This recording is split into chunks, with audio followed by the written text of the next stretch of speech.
자, 이제 다음 챕터로 넘어갔는데요. 이제 생태계라는 놈을 생각해 볼까 합니다. 생태계에서 당연히 생자는 생물이죠. 그럼 생태계는 생물만 구성됩니까 하는 거예요. 그렇지? 않고 비생물학적인 요소까지 다 합쳐서 우리는 생태계라는 이름을 쓸 수 있습니다.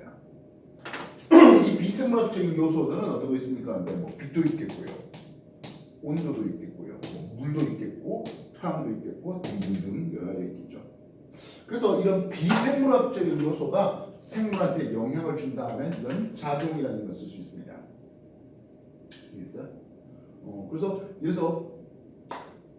빛이 강하면 광합성을 많이 해요 하는 뭐 이런 얘기가 될 수 있겠죠.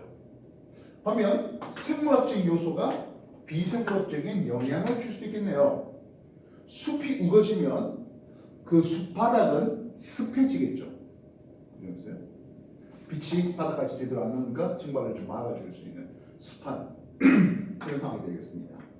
그럼 이 생물학적인 요소들을 보면 생산자도 있겠고요,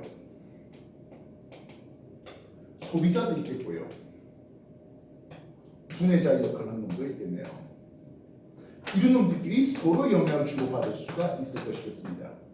이것들은 우리는 상호작용이라는 이름을 씁니다. 생물이 비생물한테 영향을 주면 이건 반작용이라는 이름을 쓰고요. 생물지들끼리 영향을 주고받는 상호작용입니다. 이건 소비자도 서로 또 다른 소비자 1, 소비자 2, 소비자 3 이렇게 있겠죠. 서로 영향을 주고받는 거. 이거 역시 뭐다? 상호작용이라는 겁니다. 알겠습니까? 그래서 우리는 이 생물들이 비생물적인 영향에 어떻게 받겠습니까 하는 것에 대해서 먼저 빛부터 소개해 봅시다. 첫 번째, 빛에 의해서 생물이 영향을 받겠는데요. 빛도 보니까 빛의 세기라는 것과 빛의 파장 여기에 영향을 받겠네요. 우리가 양지식물, 음지식물 이런 이름을 들어본 적 있다 없다? 광합성 할 때 중학교 2학년 때 광합성 했잖아요. 그지? 그래서 X축 빛의 세기에 대해서 CO2 이산화탄소를 방출합니다와 이산화탄소를 흡수합니다로 보니까 이런 그림이 나오죠. 기억날까요? 빛의 세기가 제로가 되는데 이산화탄소를 방출하는 것은 이거는 호흡하고 있다는 뜻입니다.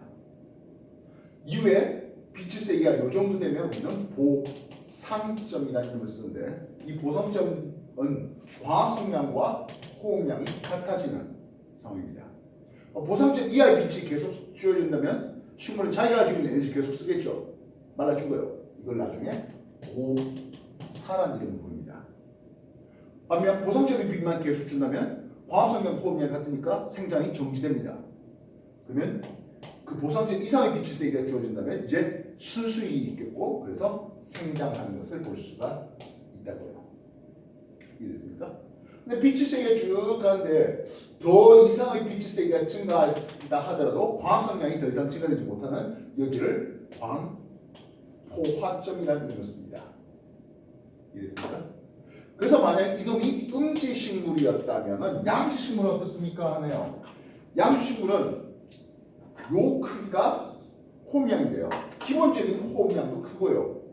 보상점도 높고요. 광포화점도 높고요.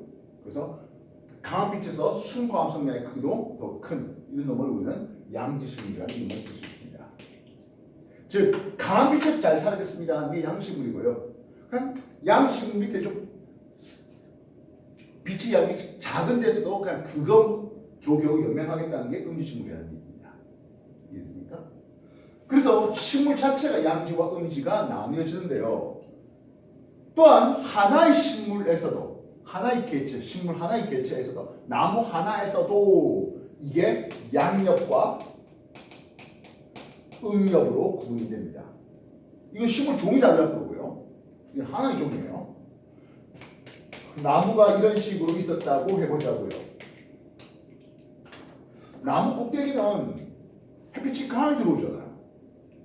그래서 양옆 잎의 옆면을 보면 울타리 조직이 빽빽하게 있는 과거 책상 조직이라는데요. 울타리 조직이 빽빽한. 그래서 이 양옆은 두꺼운 잎이고요. 대신 폭은 좁아요. 이게 양옆입니다.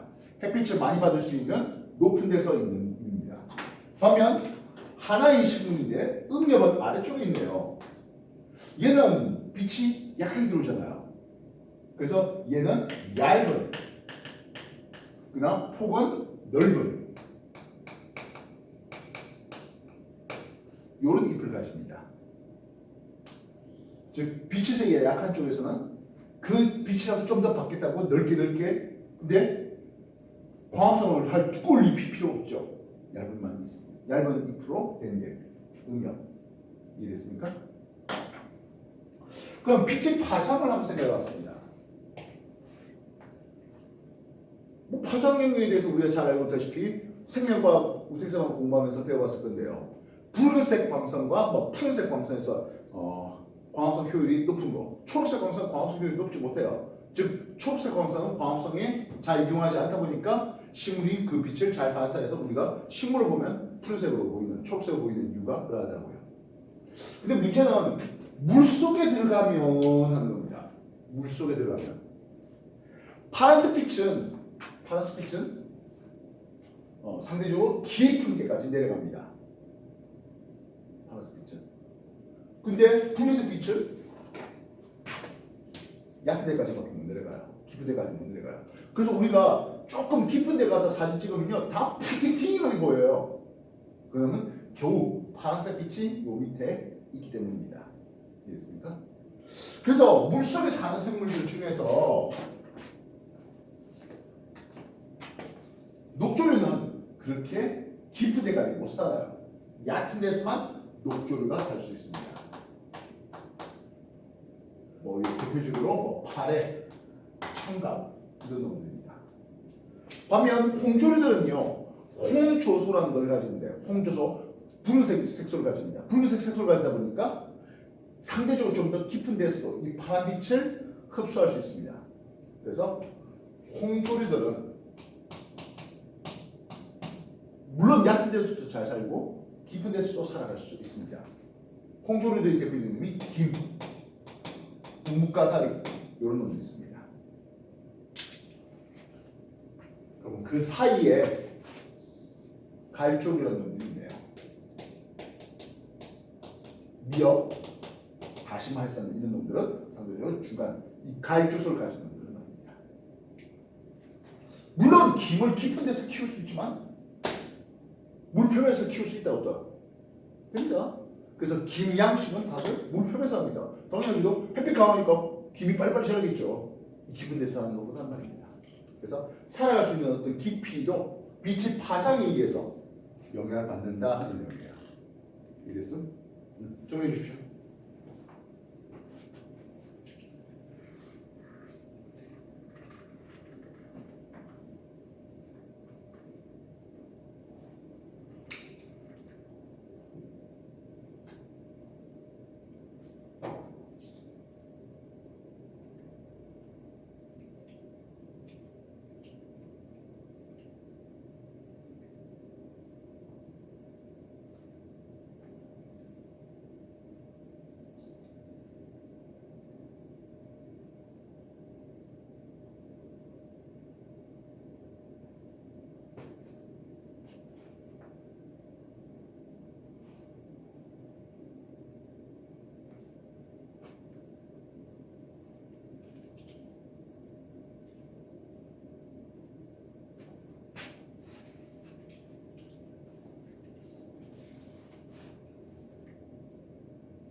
또 하나 더 해볼 게 하나 있어요. 빛이 비추는 시간이요. 일조 시간이요. 우리 대부분의 꽃들은 언제 피니까? 봄 또는 여름에 피죠. 대부분이잖아요. 그래서 낮의 시간과 밤의 시간을 이렇게 준비해봤습니다. 낮의 길이가 길 때 A라는 놈은 개화가 되고요. B는 개화되지 않았습니다. 반면 밤의 시간이 길고 낮의 시간이 짧은 이때 보니까 B는 개화되고 B는 개화되고 꽃이 피고 이쪽은 꽃이 피지 않더라고요. 이해됐습니까? 낮의 길이가 긴 A의 신부를 길 장자 써서 장일 신부라는 경우를 씁니다. 그렇다면 낮의 길이가 짧을 때 꽃이 피는 B는 짧을 단자 쓰는 거예요. 단일 식물 이런 이름을 씁니다. 결국에 우리가 흔히 보는 봄, 여름에 피는 꽃들은 장식물이고요. 가을에 피는 코스모스라든지 이런 것들은 단식물이 되겠다고요. 이해됐어? 여기까지 고1이에요. 그럼 학년 더 올라가면 합니다.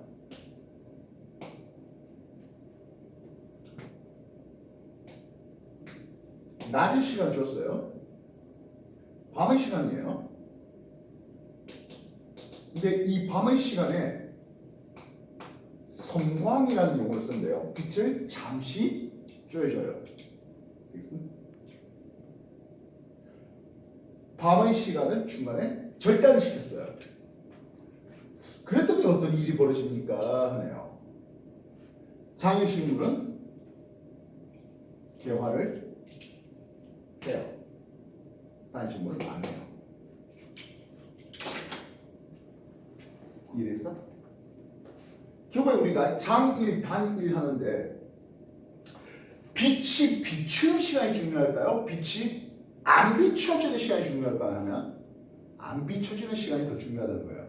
즉 한계 암기라는 용어를 써요. 암기. 빛이 없는 어두운 시간. 이래서 그러다 보니까 사람들이 이걸 현상을 이용해서 봄에 코스모스 국화꽃을 만들고 싶어요. 그럼 어떻게 할까요? 밤을 길게 해야 되겠죠. 아침까지도 거적을 덮어 써서 계속 밤인 것처럼 만들어주는 거예요. 이해했어?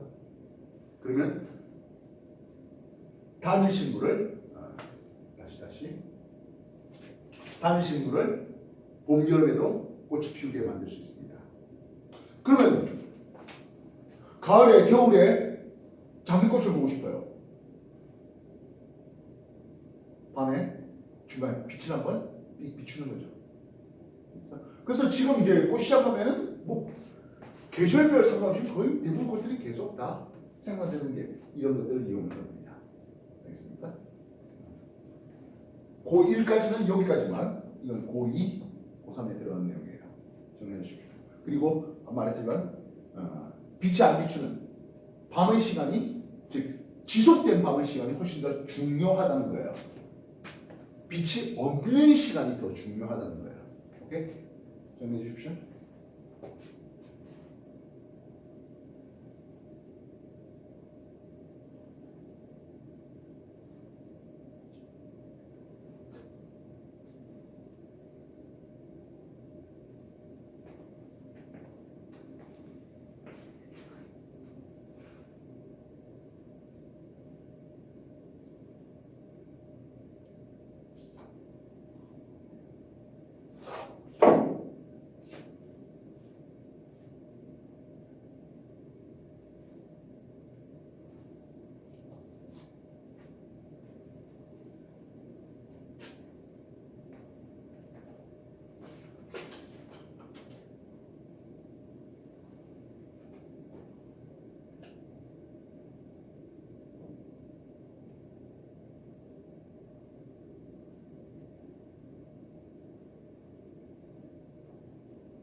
자, 두 번째 온도 얘기해 봅시다.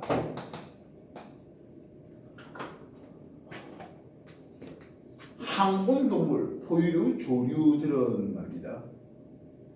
몸 표면을 통해서 열이 빠져나갑니다. 그래서 계속 에너지를 생산해야 되고 계속 먹어야 됩니다. 그럼 추워지면 열을 더 많이 뺏기겠죠. 그럼 열은 어떻게 뺏깁니까? 하면 표면 통해서 뺏깁니다. 그래서 몸집이 커지면 단위 부피당 표면적인 비율이 줄어들어요. 즉 추운 데로 가면 몸집이 커지는 경향을 보이는 거예요. 이해됐습니까? 코카콜라를 통해서 이미지가 좀 재밌게 또는 친근하게 한 북극곰 있잖아요. 그게 몸무게가 500kg 넘어요. 북극곰. 흰 거 그죠? 맨날 코카콜라 마신다고 뭐 하고. 여러분들은 어릴 적에 영화 애니메이션 하면서 뭐 뽀로로 하면서 그 북극곰 같이 놀고 하잖아요. 아니 뭐 그 사나워요. 근데 말레이시아 이거 거의 적도 있잖아요. 말레이 곰 하면은 한 사람만 해요. 100kg는 커녕 훨씬 체중이 작아요. 추운 데 가니까 몸집이 커지네요. 있습니까? 펭귄. 아까 수업에 갈라파고스 군도 얘기했잖아요. 그게 적도 근처에 있는 섬들이에요. 그게 펭귄들이 살아요. 갈라파고스 펭귄이라고 해서 한 30cm 이 정도 돼요. 훔볼트 해류가 흐르는 남아메리카 서해안에 훔볼트 펭귄이 있어요. 몸집이 좀 더 커요. 남부에 가면 황제 펭귄이 있어요. 1m 20, 뭐 이 정도씩 자라요. 추운 데가 있고 몸집이 뭐하다? 더 커지면서 체온 유지에 좀 더 도움이 된다 하는 뜻이에요. 이해됐습니까? 아마 책에는 여우들이 있을 건데 사막여우 조그맣고 귀가 커요. 귀를 통해서 빨리 체온을 열을 발산시키려고 해요. 반면 북극여우 가면은 몸집이 크고 말단이 좀 작아져요. 대체로 추운 데 가면 몸집이 커지고 목말단은 작아지는, 그래서 귀를 통해서 열 발산 이런 것들을 좀 줄이려고 하는 그런 경향을 보인다. 온도에 대한 생물의 적응이 일어난 거죠. 그래서 생물종이 더 다양한 환경 가면서 종의 다양성이 더 증가됐다. 종이 분화가 잘 됐다. 진화가 됐다. 이런 식으로 표현하는 거라고요. 이해했습니까? 온도에 대해서. 그러면 동물만 이렇게 온도에 적응합니까? 하면 아니죠. 식물도 적응합니다. 식물이 다음 세대를 만들기 위해서 이제 겨울 눈을 만드는데요. 뭐 더운 데서는 뭐 겨울 눈이 위치가 높은 데 있다가 추운 데로 가면 겨울 눈의 높이가 낮아지고 아예 땅 밑으로 숨는 그런 경우도 있죠. 땅 속은 상대적으로 바깥보단 나타나니까. 이해했어? 그 외에 물에 대한 환경의 적응도 있겠네요. 물이 풍부하면 몸에 물을 저장할 필요성이 없죠. 그럼 물이 부족한 곳에는 몸에다 물을 저장해야 되겠네요. 대표적인 분들이 뭡니까 하면 선인장이죠. 이해했어? 뭐 그런 등등등 하면서 이제 뭐 공기라든지 토양이라든지 뭐 이런 것들에 대해서 지속적으로 더 나와 있는데 실제 질문들은 온도하고 빛 여기에 문제가 집중됩니다. 시험 치면 알겠습니까? 이게 이런 정도 해가지고 오늘의 내용을 마무리하고 이제 문제 좀 더 시킬게요. 알겠습니까? 네. 생태계 구성 요소 정리해 보시고 문제 풀기 시작하십시오.